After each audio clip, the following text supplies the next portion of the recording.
Hello everyone, welcome to coding terminal. आज हमारा day 16 है 75 डेज डीएसए चैलेंज का। और आज हम जो प्रॉब्लम डिस्कस करने वाले हैं उसका नाम है ट्रांसपोज मैट्रिक्स। ठीक है, तो एक बार मैं ब्लैक बोर्ड ओपन कर लेता हूँ, डिस्कस करते हैं प्रॉब्लम है क्या। तो हमको एक मैट्रिक्स गिवन है, 2D मैट्रिक्स गिवन है। ठीक है, आज से हम कुछ 2D मैट्रिक्स के प्रॉब्लम डिस्कस करने वाले हैं। लेट सपोज हमको ये जो मैट्रिक्स है वो गिवन है। लेट सपोज हमारी मैट्रिक्स अगर 2 3 5 7 8 9 11 12 0। लेट सपोज अगर हमारी ये मैट्रिक्स होती, हमको इस मैट्रिक्स का ट्रांसपोज निकालना है। आपने मैट्रिक्स टॉपिक में, मैथ का एक टॉपिक है मैट्रिक्स, उसमें पढ़ा होगा ट्रांसपोज क्या होता है मैट्रिक्स का। हम नॉर्मली हमारी रोज को कॉलम में कन्वर्ट कर देते हैं। मतलब अगर हम इस मैट्रिक्स की बात करें, इसमें पहली रो क्या है 2 7 11, तो सिंपली इसको हम कॉलम बना देंगे। पहला कैसे लिखेंगे 2 7 11। ठीक है, 3 8 12 सेकेंड रो है तो इसको सेकेंड कॉलम बना देंगे 3 8 12। थर्ड रो क्या है 5 9 0, इसको हम थर्ड कॉलम बना देंगे 5 9 0। तो ये जो रिजल्टेंट मैट्रिक्स बनी ये हमारी ट्रांसपोज हो जाएगी इस मैट्रिक्स की। ठीक है, इतना बात समझ में आया होगा। ठीक है, ये वाला एग्जांपल देख लेते हैं। अगर हम ये फर्स्ट वाली रो देखें जो येलो कलर से है, ये देखिए आप, इसकी फर्स्ट कॉलम बन गई है। ठीक है, ग्रीन वाली सेकेंड रो सेकेंड कॉलम बन गई है, और थर्ड वाली रो जो पिंकिश कलर में है ये हमारी थर्ड कॉलम बन गई है। ठीक है, आपको प्रॉब्लम तो एग्जैक्ट समझ में आ गया होगा कि क्या प्रॉब्लम है। अब देखते हैं इसको कैसे सॉल्व कर सकते हैं। ठीक है, अब अगर हमारा लेट सपोज हमारा मैट्रिक्स अगर होता, लेट सपोज हमारा मैट्रिक्स होता 1 2 3 एंड 4 5 6, तो इसका रिजल्टेंट इसका ट्रांसपोज क्या होता। इसको अगर ट्रांसपोज करेंगे, देखिए इसमें दो रो है तो दो कॉलम हो जाएंगे हमारे रिजल्टेंट में। तो कैसे बनाएंगे, ये हमारा ऐसे होगा। नंबर ऑफ रोज आप देख रहे होंगे, नंबर ऑफ रोज कितनी थी 2, तो हमारे रिजल्टेंट में number of column equal to 2 हो जाएंगे। ठीक है, तो फर्स्ट रो क्या है 1 2 3, यानी फर्स्ट कॉलम क्या हो जाएगा 1 2 3। ठीक है, सेकंड रो क्या है 4 5 6, तो सेकंड कॉलम हो जाएगा 4 5 6। तो सबसे पहले तो क्या चेंज हुआ, अगर हम इसमें देखें तो रो इज इक्वल्स टू कितनी है, रो इज इक्वल टू 2 है, और कॉलम इज इक्वल्स टू है इसमें 3। ठीक है, 3 कॉलम है। और इसकी अगर बात करें, इसमें आप देख पा रहे होंगे रो इक्वल टू है, रो इक्वल टू 1 2 3, तो number of rows equals to 3 हो गई, और number of column equals to, number of column equals to 1 2। यानी कि जो नंबर ऑफ रोज थी वो नंबर ऑफ कॉलम बन गई, और जो नंबर ऑफ कॉलम थे वो नंबर ऑफ रोज बन गए। ठीक है, इतनी बात आपको क्लियर हो गई होगी। तो सिंपली हम क्या करेंगे, एक हमारी मैट्रिक्स फॉर्म करेंगे, एक खाली मैट्रिक्स फॉर्म करेंगे जिसका साइज क्या होगा, जिसमें नंबर ऑफ रोज जो होंगे, लेट सपोज इसका साइज अगर n इंटू एम है तो इसका साइज m इंटू एन हो जाएगा। यानी नंबर ऑफ रोज हो जाएंगे कॉलम के बराबर, नंबर ऑफ कॉलम हो जाएंगे रोज के बराबर। ठीक है, m इंटू एन साइज का एक मैट्रिक्स बना लेंगे। लेट सपोज इसको हम नाम दे देते हैं आंसर मैट्रिक्स नाम दे देते हैं। अब एक चीज देखिए, आंसर ऑफ आई जे, मतलब इस आंसर मैट्रिक्स का आई एंड जे इंडेक्स पर क्या वैल्यू होने वाली है, इस ओरिजिनल एरे में जो जे आई पर वैल्यू होगी, मतलब आई रो पर एंड जे कॉलम पर क्या वैल्यू होगी हमारे आंसर मैट्रिक्स में, जो इस ए मैट्रिक्स में जेथ कॉलम एंड आईथ रो पर होगी। मतलब हमने सिंपली रो को कॉलम से इंटरचेंज कर दिया और कॉलम को रो से इंटरचेंज कर दिया। तो इसका सूडो कोड लिखने का ट्राई करते हैं। ठीक है, तो सूडो कोड किस तरीके से लिखने वाले हैं हम, सबसे पहले हमने बोला कि इस आंसर मैट्रिक्स पे हमको ट्रैवर्स करना है। तो एक लूप ले लेते हैं, for i is equals to 0 से कहां तक जाएगा, नंबर ऑफ रोज तक। इसकी नंबर ऑफ रोज कितनी है m। ठीक है, तो आई इज इक्वल टू 0 से m-1 तक चलेगा पहला लूप, और दूसरा लूप कहां से कहां तक चलेगा, नंबर ऑफ कॉलम तक चलेगा। तो I is equals to J is equals to 0 से n-1 तक। ठीक है, और इसके अंदर क्या करने वाले हैं, सिंपली हम answer of i and j will be equal to, ये जो हमारा ओरिजिनल एरे में जे रो पर एंड आई कॉलम पर जो वैल्यू होगी उसको हम आंसर ऑफ आई जे में स्टोर कर लेंगे। यानी आई को जे से इंटरचेंज कर दिया और जे को आई से इंटरचेंज कर दिया। तो इससे हमारा ओवरऑल क्या इफेक्ट पड़ेगा, ओवरऑल जो हमारा आंसर आने वाला है उसमें सारी रो कॉलम बनने वाली है। ठीक है, तो एक बार कर देख लेते हैं इसको, इसी अप्रोच को लिख कर देख लेते हैं। सबसे पहले तो हम इसकी नंबर ऑफ रोज निकाल लेते हैं। इंट जो ओरिजिनल एरे में नंबर ऑफ रोज क्या है, इंट एन इक्वल टू, कैसे निकालते हैं, सिंपली इस मैट्रिक्स का साइन निकाल लेंगे, मैट्रिक्स डॉट लेंथ, ठीक है। नंबर ऑफ कॉलम कैसे निकालेंगे ओरिजिनल एरे का, ओरिजिनल मैट्रिक्स का, int m is equals to matrix of zero, यानी जीरोथ पोजीशन पर मैट्रिक्स ऑफ जीरो पे हमें क्या मिलेगा, मैट्रिक्स ऑफ जीरो पे ये पहली वाली रो मिल जाएगी। पहली रो में, अब पहली रो की लेंथ क्या है, डॉट लेंथ निकालेंगे अगर इसकी, तो नंबर ऑफ कॉलम मिल जाएगी। तो कॉलम निकालने के लिए हम कैसे लिखते हैं, matrix of zero dot length, ठीक है। तो हमने जो हमारी ओरिजिनल एरे के नंबर ऑफ रोज और नंबर ऑफ कॉलम निकाल लिए। अब एक जो आंसर बनाने वाले हैं वो निकाल लेते हैं। Int and equals to new int, इसका साइज क्या होने वाला है, अगर ओरिजिनल एरे में n रोज हैं तो इसमें नंबर ऑफ कॉलम कितनी हो जाएंगी हमारे आंसर एरे में, आंसर एरे में नंबर ऑफ रोज हो जाएंगी m, ठीक है, m। और नंबर ऑफ कॉलम कितने हो जाएंगे, नंबर ऑफ कॉलम हो जाएंगे जो हमारी ओरिजिनल एरे में नंबर ऑफ रो के बराबर है, यानी n, ठीक है। अब हम हमारे इस आंसर मैट्रिक्स के ऊपर ट्रैवर्स करते हैं हर पोजीशन पर और करेक्ट वैल्यू डालने की कोशिश करते हैं, ठीक है। For int i is equals to, कहाँ से कहाँ तक चलेगा, नंबर ऑफ रोज कितनी है इसमें, m तक है, तो I is equals to zero से आई लेस देन m तक चलेगा एंड आई प्लस प्लस, ठीक है। एंड हर रो के लिए अपन कॉलम की वैल्यू निकालेंगे, तो कॉलम कहाँ से देगा, for int j equals to zero से j लेस देन n तक, और सिंपली j प्लस प्लस कर देंगे, और इसके अंदर हम क्या करेंगे, आंसर की वैल्यू लिखेंगे। आंसर की वैल्यू क्या आएगी, answer of I j equals to जो हमारी ओरिजिनल एरे है, यानी मैट्रिक्स में जेथ रो पे, मैट्रिक्स में जेथ रो पे एंड आईएथ कॉलम पर जो वैल्यू पड़ी है उसको स्टोर कर दो, ठीक है। हमने अपना काम कर दिया, ठीक है, उस स्टोर कर दो, ठीक है। उसके बाद हम क्या करेंगे, सिंपली इस मैट्रिक्स को हम रिटर्न कर देंगे, रिटर्न हमारी आंसर जो मैट्रिक्स बनाई है उसको रिटर्न कर देते हैं, ठीक है। एक बार कोड चलाकर देख लेते हैं, ठीक है, एक्सेप्ट हो गया है, और सबमिट भी करके देखते हैं। ओके, तो हमारा कोड एक्सेप्ट भी हो चुका है और सबमिट भी हो चुका है, बहुत ईजिली हमने कोड कर लिया है। तो देखते हैं, हमने एक बार देख लेते हैं करा क्या है इस कोड में।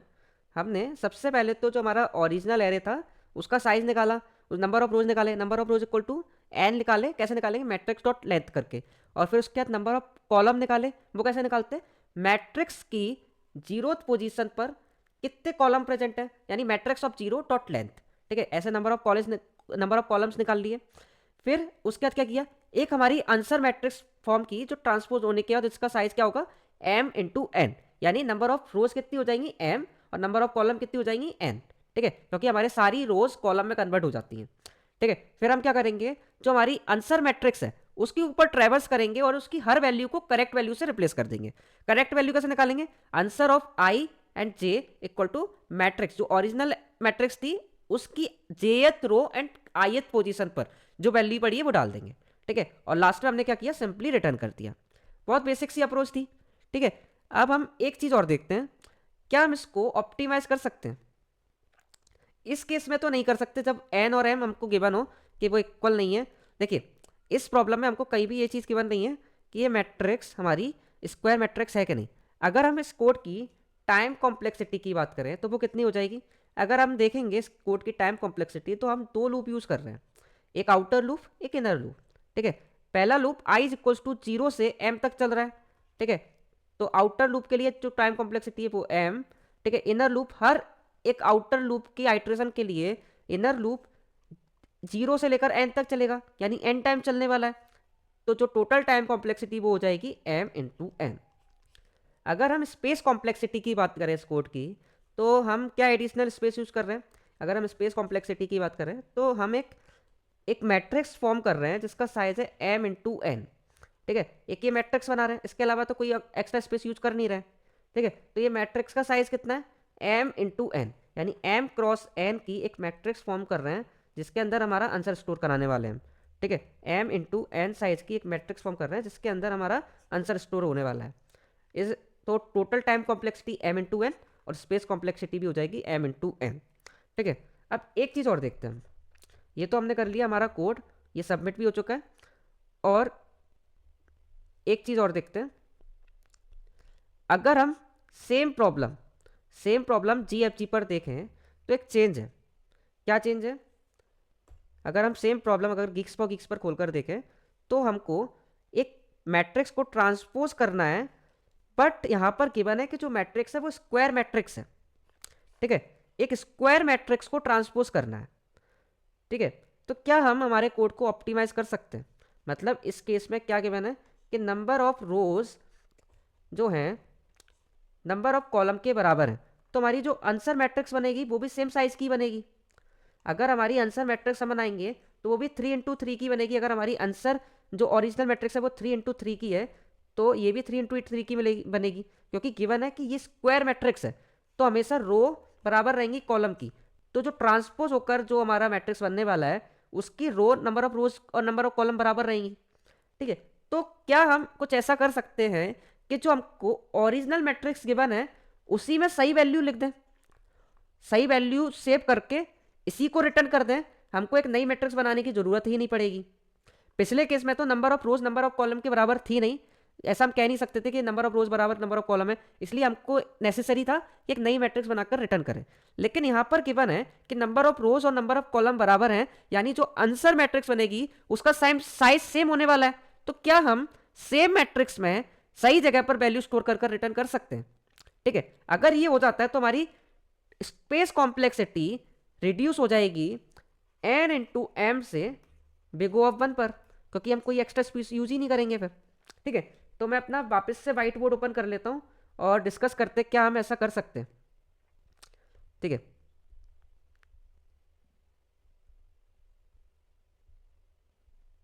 तो मैंने मेरा व्हाइट बोर्ड वापस से ओपन कर लिया है। तो let's take an example. Suppose हमारी मैट्रिक्स होती 1 2 3 4 5 6 7 8 9। ठीक है, इसको ट्रांसपोज अगर हम करें, तो 1 2 3 पहली रो हो जाएगी, पहली कॉलम हो जाएगी 1 2 3। ठीक है, और दूसरी कॉलम क्या हो जाएगी 4 5 6, 4 यहाँ पर आ जाएगा, 5 यहाँ पर आ जाएगा, 6 यहाँ पर आ जाएगा। और थर्ड कॉलम क्या हो जाएगी 7 8 9, 7 8 9। अगर आप एक चीज़ ध्यान से देखें, कि ये वाली जो वैल्यू है, ये वाली वैल्यू इस वैल्यू से अगर हम स्वैप कर दें तो यहाँ पर 2 आ जाएगा और 4 की जगह पर 2 आ जाएगा, 2 की जगह 4 आ जाएगा। क्या हमारे आंसर मैट्रिक्स में यही हुआ है? ठीक है, अब हम दूसरी चीज़ देखते हैं, मैं कलर चेंज कर लेता हूँ। अगर हम ये 7 वैल्यू जो है 7 को इस 3 से स्वैप कर दें तो क्या होगा, 3 7 की पोजीशन पर आ जाएगा और 3 की पोजीशन पर 7 चला जाएगा। ठीक है, और हम सिमिलरली 8 एंड 6 को अगर स्वैप कर दें तो हमारी 6 की पोजीशन पर 6 यहाँ पर था, 6 की पोजीशन पर 8 आ जाएगा और 8 की पोजीशन पर 6 आ जाएगा। ओरिजिनल एरे में भी यही हुआ है। तो अगर हम एक चीज़ नोटिस करें कि अगर हम एरे ऑफ आई जे को स्वैप कर दें एरे ऑफ जे आई से तो क्या हमारी ये मैट्रिक्स फॉर्म हो जाएगी कि नहीं? ए ऑफ आई जी को हम जे ऑफ आई से रिप्लेस करते हैं तो हमारा काम हो जाएगा। हम एक और एग्जांपल देखते हैं, इसको और अच्छे से समझने के लिए हम एक एग्जांपल और लेते हैं। 1 2 3 4 5 6 7 8 9 और ये बन गई हमारी मैट्रिक्स। ठीक है, इसका हमको ट्रांसपोज निकालना है। तो इसका ट्रांसपोज क्या होने वाला है? इसका ट्रांसपोज जो हो जाएगा, इसकी अगर हम ट्रांसपोज की बात करें तो हमारा ट्रांसपोज होके आ जाएगा, जो हमारा ट्रांसपोज हो जाएगा 1 7 8। फर्स्ट रो है तो ये फर्स्ट कॉलम बन जाएगी 1 7 और 8। ठीक है, सेकंड रो कौन सी है 4 2 9, 4 2 9 ये सेकंड कॉलम बन गई। And similarly 5 6 3। तो ये हो जाएगा हमारा ट्रांसपोज इस मैट्रिक्स का। अगर हम एक चीज़ नोटिस करें, इस एरे के डायगोनल एलिमेंट देखें तो इसके डायगोनल एलिमेंट क्या है, 1 2 3, और ट्रांसपोज ए का ट्रांसपोज निकाला हमने और उसके डायगोनल एलिमेंट चेक करते हैं, 1 2 3 सेम ही है, 1 2 3, यानी कि जो हमारा ओरिजिनल एरे है उसका ट्रांसपोज करने के बाद डायगोनल एलिमेंट सिमिलर ही रहेंगे, यानी डायगोनल एलिमेंट सेम रहने वाले हैं, उससे हमको कुछ छेड़खानी नहीं करना है। ठीक है, अब बाकी चीज़ें देखते हैं और चीज़ें ऑब्जर्व करते हैं क्या क्या कर सकते हैं। ठीक है, हम एक काम करते हैं, यहाँ पर इंडेक्सेस लिख लेते हैं।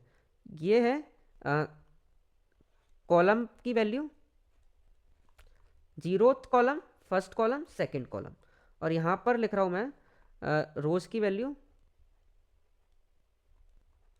ये है हमारी जीरोथ रो, ये है हमारी फर्स्ट रो, ये है हमारी सेकंड रो।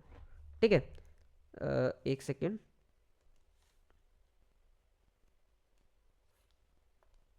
ओके, ये हमारी फर्स्ट रो है, ये सेकंड रो है, और ये जीरोथ कॉलम है, ये फर्स्ट कॉलम है, ये सेकंड कॉलम है। हमको क्या करना है, इस 4 नंबर के एलिमेंट को इस 7 नंबर के एलिमेंट से रिप्लेस करना है। ठीक है, तो फोर्थ का आई और जे चेक करते हैं, मतलब रो वैल्यू और कॉलम वैल्यू चेक करते हैं। तो आई की वैल्यू क्या हो जाएगी, आई इज इक्वल्स टू क्या है, I is equals to check करें, मतलब रो नंबर चेक करें, तो रो तो नंबर है 1, और कॉलम की वैल्यू क्या है, कॉलम कौन सा है, कॉलम है जीरोथ। ठीक है, इसको किससे स्वैप करना है, 7 से करना है, तो इसके भी हम इंडेक्सेस निकाल लेते हैं। आई की वैल्यू क्या है 7 के लिए, 7 के लिए नंबर ऑफ रो क्या है, रो की वैल्यू क्या है 0। ठीक है, तो आई की वैल्यू हो जाएगी 0, और कॉलम की वैल्यू क्या है, कॉलम की वैल्यू चेक कर रहे हैं, कॉलम की वैल्यू है 1। ठीक है, 7 नंबर के एलिमेंट को 4 नंबर के एलिमेंट से रिप्लेस करना है। दोनों के इंडेक्सेस को देखें तो इधर आई की वैल्यू 0 है और जे की वैल्यू 1 है, और इधर आई की वैल्यू 1 है, जे की वैल्यू 0 है, यानी हम ये चीज कह सकते हैं कि ए ऑफ आई जे को ए ऑफ जे आई से रिप्लेस करना है, ये चीज कह सकते हैं। तो हमने यही तो लिखा था, बस यही चीज करनी है। ठीक है, और हमने एक चीज और नोटिस की थी कि जो हमारा डायगोनल है वो एज इट इज रहने वाला है, यानी कि इस डायगोनल को हम एज इट इज रखेंगे, इससे हमको कोई फर्क पड़ेगा नहीं। अब हमको स्वैप कौन से एलिमेंट्स को करना है, अगर हम ये जो लोअर ट्राइंगल बन रहा है, इस लोअर ट्राइंगल को ये जो अपर ट्राइंगल है इसके साथ स्वैप कर दे तो हमारा काम हो जाएगा। ठीक है, हमको सारे एलिमेंट को सारे एलिमेंट से स्वैप करने की जरूरत नहीं है, हमको बस ये लोअर ट्राइंगल वाले एलिमेंट्स को ये अपर ट्राइंगल वाले एलिमेंट से स्वैप कर देंगे। अगर हम इस लोअर ट्राइंगल को अपर ट्राइंगल के साथ स्वैप कर दें तो हमारा काम हो जाएगा बहुत ईजिली। ठीक है, तो बस इतना सही करना है। कैसे करेंगे, तो हम हर रो में जाकर चेक करेंगे, स्वैप करने का ट्राई करेंगे। ठीक है, for i is equals to 0 से नंबर ऑफ रोज कितनी है, आई लेस देन एन तक चलेगा ये लूप। ठीक है, हर रो में जाकर अब देखते हैं स्वैप कितने हो रहे हैं। अगर हम हर रो में जाकर देखें तो पहली जीरोथ रो में हमको एक भी स्वैप करने की जरूरत नहीं है, क्योंकि इसमें अपर ट्राइंगल आता ही नहीं है। अगर हम फर्स्ट रो में आए तो फर्स्ट एलिमेंट को स्वैप करने की जरूरत है केवल। अगर हम सेकंड रो में आए तो हमको केवल पहले 2 एलिमेंट स्वैप करने की जरूरत है। ठीक है, तो कैसे लिखेंगे, for j is equals to 0 से जे लेस देन आई। ठीक है, और इसके अंदर सिंपली हम स्वैप कर देंगे, स्वैप किस किस को स्वैप कर देंगे, हम स्वैप कर देंगे A of I J and A of J I. बस इतने काम से हमारा पूरा कोड हो जाएगा। अब इसको करके देख लेते हैं। ठीक है, करके देख लेते हैं एक बार कोड हम।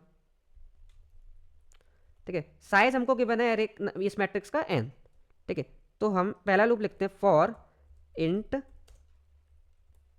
i इज इक्वल्स टू 0 से i less than n and i plus plus. ठीक है, दूसरा लूप लिखते हैं, for int j equals to 0 से j less than i and j plus plus.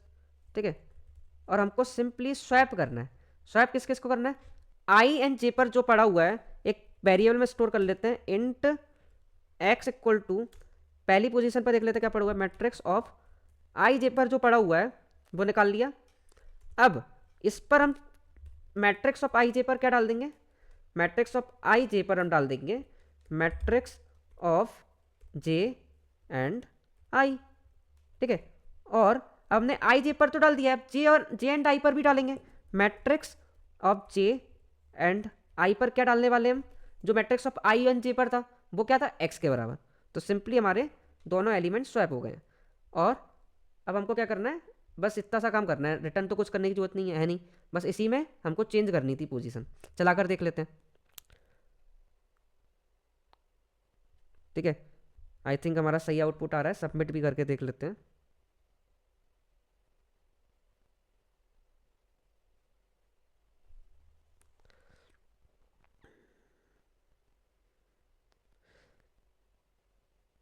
तो हमारे सारे टेस्ट केस पास हो गए और अपने सबमिट करके भी देख लिया कोड किस तरीके से चल रहा है। और पहली अप्रोच में हमने डिस्कस किया था किस तरीके से एक नई एरे फॉर्म करके, नई मैट्रिक्स फॉर्म करके उसकी पोजीशंस पे सही वैल्यू डाल दी है। इसमें हमने कोई भी नई मैट्रिक्स नहीं बनाई है, बस दो वैल्यूज को स्वैप कर करके आई जे पर जो वैल्यू पड़ी है और जे और आई पर जो वैल्यू पड़ी है दोनों को स्वैप किया है। ठीक है, वो देखा किस तरीके से चल रहा है। अब इसका हम सूडो कोड करके देखते हैं। और आपको बता दूं, एक कल जो हम प्रॉब्लम डिस्कस करने वाले हैं उसमें ये एल्गोरिदम एज इट इज हम यूज करेंगे। तो इस अप्रोच का यूज करके हम कल एक बहुत इंपॉर्टेंट प्रॉब्लम डिस्कस करने वाले हैं, तो कल का वीडियो जरूर देखिएगा। ठीक है, तो अब हम इस प्रॉब्लम का ड्राई रन कर लेते हैं इस कोड का।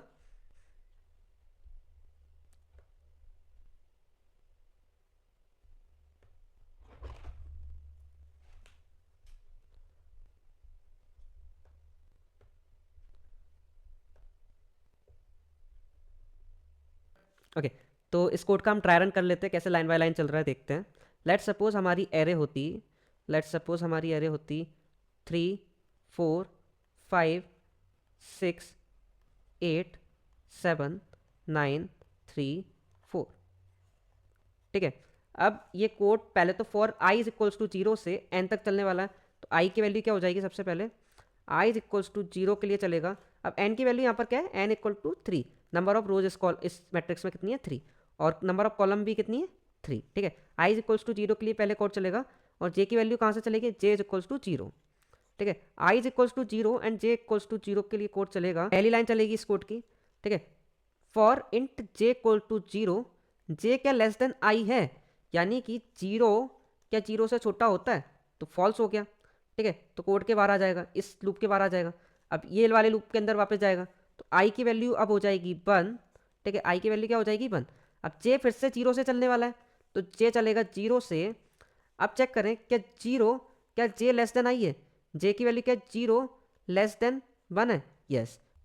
ठीक है, अब हमारी ये वाली लाइन चलेगी, X equal to matrix of I J. I की वैल्यू 1 है और जे की वैल्यू 0 है, तो एक्स की वैल्यू क्या हो जाएगी, first row zeroth column first row यानी 6। एक्स की वैल्यू तो 6 हो गई। ठीक है, अब मैट्रिक्स ऑफ आई जे में, मैट्रिक्स ऑफ आई जे यानी कि ये 6 की जगह पर जे ऑफ आई डाल दो। जे ऑफ आई का मतलब क्या है, zeroth row and first column. Zeroth row यानी ये वाली zeroth row and first column पे 4 पड़ा हुआ है, तो 6 की जगह पर हम 4 पुट कर देंगे। तो 6 की जगह पर अगर हमने 4 पुट किया, तो एक यहाँ पर मैं मैट्रिक्स बना के रखता हूँ, तो यहाँ पर 3 पड़ा हुआ है। ठीक है, ये एज इट इज़ रहने वाले हैं। ठीक है, अब 6 की जगह पर मेरे को क्या डालना है, 4। ठीक है, अब सेकेंड लाइन चेक करते हैं, मैट्रिक्स ऑफ जे आई यानी कि जे की वैल्यू क्या, zeroth row and first column. Zeroth row first column यानी कि इस पोजीशन पर एक्स डाल दो, यानी 6 पुट कर देंगे। ठीक है, अब हमारी जे की वैल्यू क्या हो जाएगी, जे की वैल्यू इंक्रीज हो जाएगी, जे प्लस प्लस होगा तो जे की वैल्यू होगी 1। और ये आई के इक्वल हो गया, आई भी 1 है जे भी 1 है, तो फिर ये इनर लूप के बाहर आ जाएगा। इनर लूप के बाहर आया तो आई की वैल्यू इंक्रीज होगी। आई की वैल्यू क्या हो जाएगी, आई की वैल्यू हो जाएगी 2। आई की वैल्यू 2 हो जाएगी और जे की वैल्यू फिर से 0 से चालू होगी, जे की वैल्यू हो जाएगी 0। ठीक है, इसका मतलब क्या है, I is equal to 2 and J equal to 0 पर जो वैल्यू पड़ी हुई है, आई इज इक्वल टू 2 यानी सेकेंड रो और जीरोथ कॉलम यानी 9 को किससे रिप्लेस करना है, किससे स्वैप करना है, J equal to 0। J equal to 0 किससे स्वैप करना है, I is equal to 0 and J equal to 2। Row and column interchange हो जाएंगे, तो I is equal to 0 J equal to 2 यानी zeroth row second column 0 1 2 second column. तो इन दोनों को स्वैप कर देंगे। ये स्वैप होने के बाद कैसे देखेंगे, 5 एंड यहाँ पर आ जाएगा 9। ठीक है। अब क्या होगा, हमारा सिंपली जे प्लस प्लस हो जाएगा। ठीक है, अभी जे की वैल्यू क्या थी, 1 थी। अब जे की वैल्यू इंक्रीज होके क्या हो जाएगी हमारी, जे की वैल्यू हो जाएगी हमारी जे इक्वल टू 1। ठीक है, यानी I is equal to 2 and J equal to 1। Second row first column, second row first column यानी 3 पड़ा हुआ है, तो 3 को मैं सिंपली किससे इंटरचेंज कर दूंगा, J equal to 2 and I equal to 1।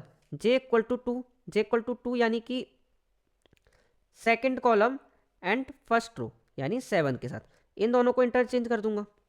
ठीक है, तो हमारा इंटरचेंज होने के बाद कैसा दिखेगा, 7 3। फिर उसके बाद हमारा जे प्लस प्लस होगा, जे प्लस प्लस होगा यानी जे इक्वल टू 2 हो गया। जे इक्वल टू अगर 2 हुआ तो ये आई के बराबर होगा, तो इस लूप के बाहर आ जाएगा। फिर उसके बाद आई फिर से इंक्रीज होगा, आई इज इक्वल्स टू क्या हो जाएगा, आई इज इक्वल टू 3 होगा और ये एन के बराबर हो गया, यानी ये फॉर लूप के भी बाहर आ जाएगा। और लास्ट में हम देखेंगे हमारा जो एरे है वो पूरा ट्रांसपोज हो चुका है। ठीक है, तो आई होप ये प्रॉब्लम आपको एकदम अच्छे से क्लियर समझ में आ गया होगा। तो हम मिलते हैं इसी के साथ अगले वीडियो में। Thank you so much guys for watching the video. Thank you so much.